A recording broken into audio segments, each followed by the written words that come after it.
All right, you guys. Okay.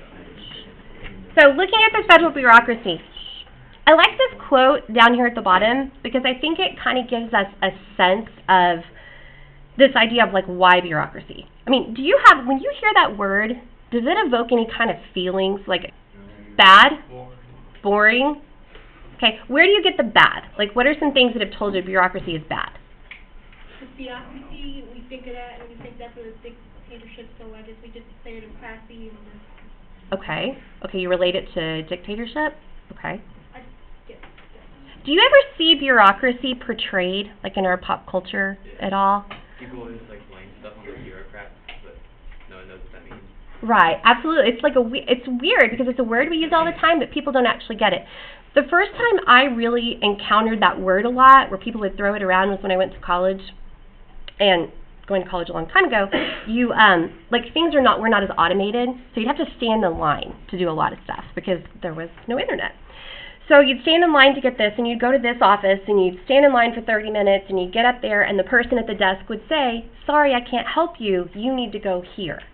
So then I'd go to that agency, and then the same thing would happen. And that's kind of how people feel about bureaucracy. It's almost like the people that work there are unfeeling, that they just have a job because it's a paycheck, that they don't really care about it, that they're protected, and it doesn't matter how good they do. There's a sense that you can't fire a bureaucrat, that they're going to be there forever. To be perfectly honest with you, stereotypes come from someplace for a reason, right? Like there's some root in it. But technically, schools are bureaucratic systems, okay? And so you probably have had experiences in school that would support that negative idea of bureaucracy. You know, like somebody that is just collecting a paycheck, there's not really efficiency, nothing's really being challenged or, working hard. And then you've had other people that defy that stereotype as well. And so it's going to be the same, but we want to just kind of understand where that came from. So on the first slide, this is simply what a bureaucracy is. That's it. Okay, so let's go through and make sure we understand. And again, this would apply to any kind of large organized structure. So this definition right here are these features. This is not specifically government bureaucracy. Our government bureaucracy is like this, but this is just what a bureaucracy is. So the first thing is, when we say it's a rational way to organize business, we don't in modern society, we don't take care of everything for ourselves. Right? Like, I don't grow my own food except for the tomatoes that are in my backyard. I don't always even clean my house. Sometimes I hire somebody to do that. I don't teach my kids. They go to a school that teaches them, and then I come and teach you guys. Like, we all kind of are compartmentalized in the things that we do, whereas if you go back to, before modern society, it wasn't like that, right? Like, people kind of provided for everything on their own. Well, as you become more specialized, then you need some kind of way of organizing stuff. When we talk about bureaucracy being hierarchical, that means that there's this pyramid, and high-level bureaucrats have more ability to make decisions than low-level bureaucrats. Those people at the low level, we call them street-level bureaucrats. So think about it. If you go to the driver's license office, which is like the bane of most people's existence, right? Like, nobody wants to go there. You walk up to the counter at the driver's license office. You've waited forever. If you have something that's special or outside of the norm, inevitably that person can't help you, right? And so what do you immediately say? Screw this. No. I've never said screw this to the person at the desk, all right? But if that person can't help me, where do I think I'm going to help? The help desk. Okay, that's funny. You tell them that you have certain things and who do you need to speak to? Do any of you have jobs where a customer gets mad at you? Oh my God. Can I speak? Okay, there you go. Okay, so you are, most of you, no offense, low level in your jobs, right? Okay, you're kind of like the base level, and you don't have as much discretion. But the immediate question is, can I speak to a manager? Well, bureaucracy is the same then, right? Because the people at the top level have more ability to make decisions than the people at the bottom level, okay? So if you think about, I'll give you an example. Let's say that Alyssa is just a constant, she breaks dress code all the time, right? And I'm writing her up every day, and eventually her AP's just had it and says, you're going to SOC, okay? Because that's Like if you look at the policy, if you have these frequent violations and you won't conform, then you're going to go to the alternative school, right? At that point, like I have done, like her bureaucrat, who's your AP? Do you know? Mr. Alexander. Okay, so Mr. Alexander Sinzer, he's like following the district guideline, right? He's a pretty low-level bureaucrat in terms of policy implementation. So then, what happens next? Does Alyssa just have to accept that? Some of you guys may have been in trouble before. Okay, you can, like she can. We actually have a formal process. So she can appeal that. And there's a committee that could look at that, and that committee then has a little bit of discretion. And they might say, look, there were some other circumstances, there were some things we didn't know. So, and then there's a process that goes on and on and on. And at every level, we give those people a little bit more ability to sometimes go outside the norm. The reason that we have like these norms, basically though, in bureaucracy is because of this. Because we want everybody to be treated the same. In your reading, it talks about how bureaucracy used to really favor certain groups of people. If you were a person with a lot of money and you contributed to campaigns, then you would get more things from the bureaucracy. It was back before we had like gotten rid of the spoils system and reformed our patronage system and political bosses. Well, now the idea is that if I go to the Social Security office and Tessa goes to the Social Security office, we should be treated the same. Like the law should be applied to everybody fairly, and that's why like the low-level bureaucrats don't have that same level of discretion, because it's supposed to be systematic and routine. Okay? Do you understand this? Job specialization? Does that make sense? Why would we want people to specialize in doing a particular job? So they're efficient. It just makes sense, right? And this idea is that you work hard and you get promoted. Okay. Now, this is a textbook definition. Does that mean that every bureaucracy fits this mold? No. Nothing does, but this is textbook what you should have. Okay. All right. So I wanted to show you guys just kind of like some attitudes that people have about the bureaucracy.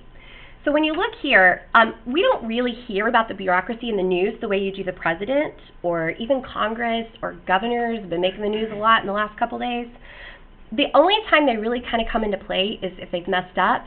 Sometimes there's some kind of disaster. So here is an example. I don't know if you guys remember several years ago there was that big oil spill down in the Gulf with BP.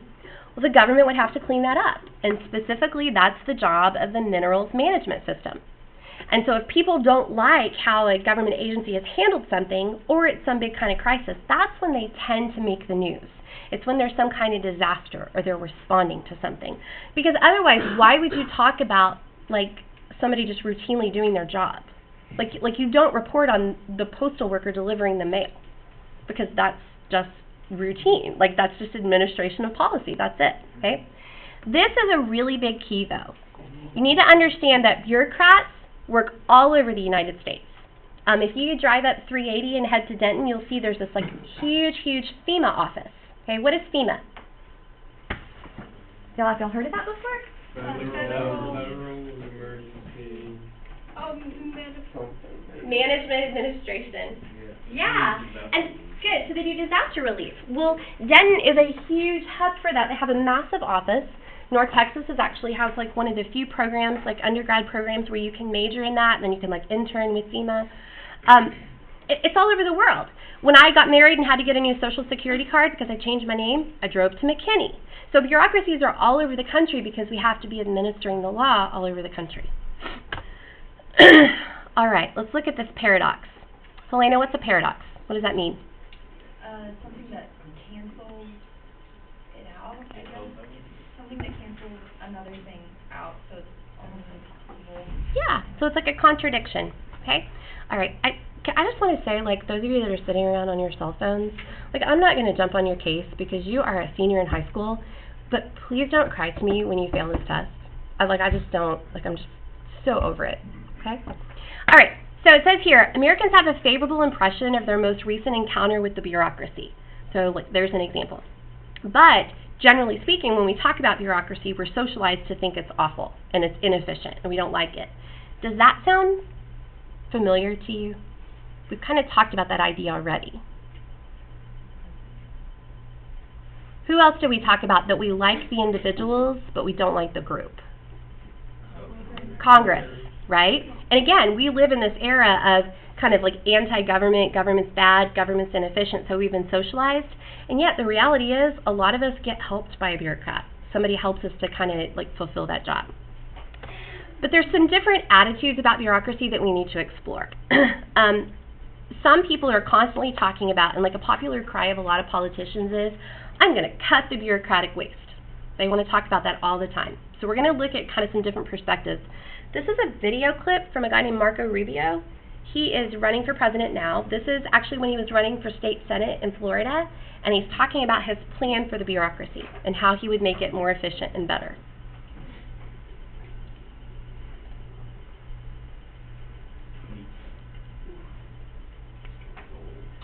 Hi, I'm Rubio. Throughout the last couple of weeks, we've been traveling the state talking about what government can do to create economic growth. Economic growth, of course, means more jobs means more prosperity.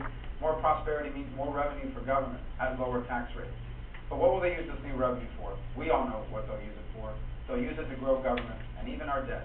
They won't use it to pay down our debt or pay essential government services. And so it's so important to also have a plan, not just to create prosperity, but also a plan to require fiscal discipline on the federal government.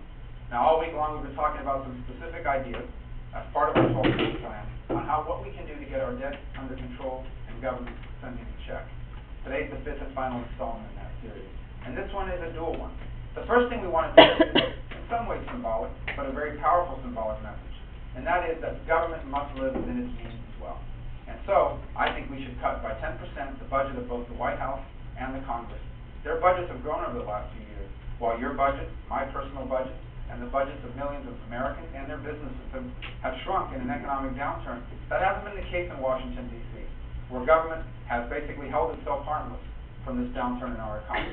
It would set a powerful example, and by the way, save a few $1 million if Congress were to cut its budget by 10% and the White House did as well. But here's a bigger idea, one that will really matter. We need to shrink the size of the federal workforce, and here's how you do it. For every 2 civilian federal employee that retires, that leaves, you only hire one person to replace them. That allows you over time, without having to lay people off or fire people. People retire every year. Every time 2 of them retire, they should only be replaced by one person. And that will allow us to bring the federal workforce under control, something that is a major contributor to our annual deficit and to our debt.